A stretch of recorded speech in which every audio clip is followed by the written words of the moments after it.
అని చెప్పి అక్కడ జరిగినటువంటి పరిస్థితి కాదు. సురేష్ గారు, లక్ష్మీకాంత్ గారు మాట్లాడతారు. గత ప్రభుత్వం 5 ఏళ్ల పాలనలో చెట్టు నుంచి పుట్ట వరకు, కొండ నుంచి గుట్ట వరకు ఎంతవరకు దోపిడీ చేశారంటే ప్రభుత్వ ఖజానాని మొత్తం ఖాళీ చేసి వదిలేశారు. మీ నాయకుడు గొప్ప, మా జగనట్ట, మా జగనెట్ట, మా జగనట్ట, మా జగనెట్ట అని మీరు డబ్బులు కొట్టుకోవడం తప్పించి ప్రజలు 151 నుంచి 11 వరకు ఎందుకు దించారనేది ఆలోచించారా? దానికి తోడు నిన్న పంచాంగంలో కూడా ఏం మాట్లాడుకుంటున్నారు, 30 సంవత్సరాల పాటు మళ్ళీ జగనే రాజ్యం వెళ్తారని చెప్పేసి అని అంటున్నారు.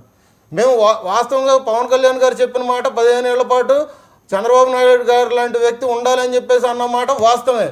దాన్ని పూసగుత్తులో చూసుకొని, ఒక సూక్ష్మంలో చూసుకొని, దాన్ని భూతత్వంలాగా పెద్ద చేసే ప్రయత్నం ఎందుకు చేస్తున్నారు? ఆగండి. మీరు మాట్లాడినప్పుడు నేనేం మాట్లాడలా నన్ను మాట్లాడినా. మీరు మాట్లాడినప్పుడు నేను మాట్లాడలా, నన్ను మాట్లాడినా.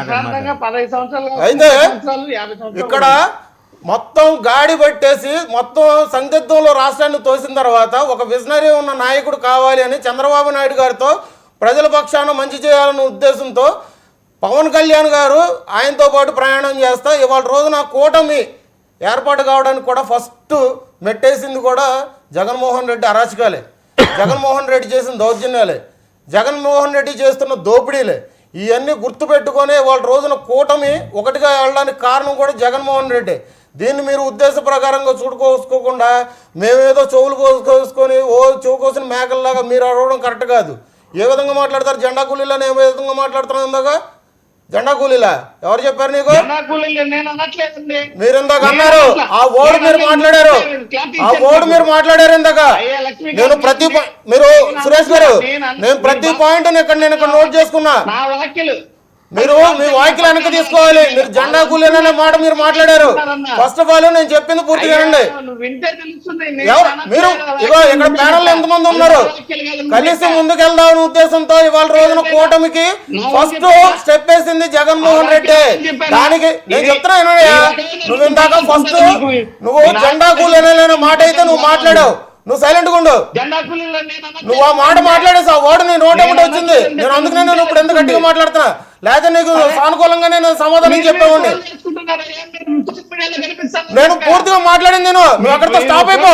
నీకు అసలు మాట్లాడే అర్హత లేదు. టాపిక్ మాట్లాడినప్పుడు టాపిక్ మాట్లాడాలి, టాపిక్ డైవర్ట్ చేసినట్టుగా మాట్లాడకూడదు. ఫస్ట్ ఆఫ్ ఆల్ అది ఒకటి తెలుసుకో. నువ్వు డిబేట్కి వచ్చినప్పుడు ఎంత హుందాగా ప్రవర్తించాలి, ఏ విధంగా ప్రవర్తించాలని చెప్పేసి అనుకో. ఏ టాపిక్ మీద మాట్లాడాలనేది ఆలోచించుకో.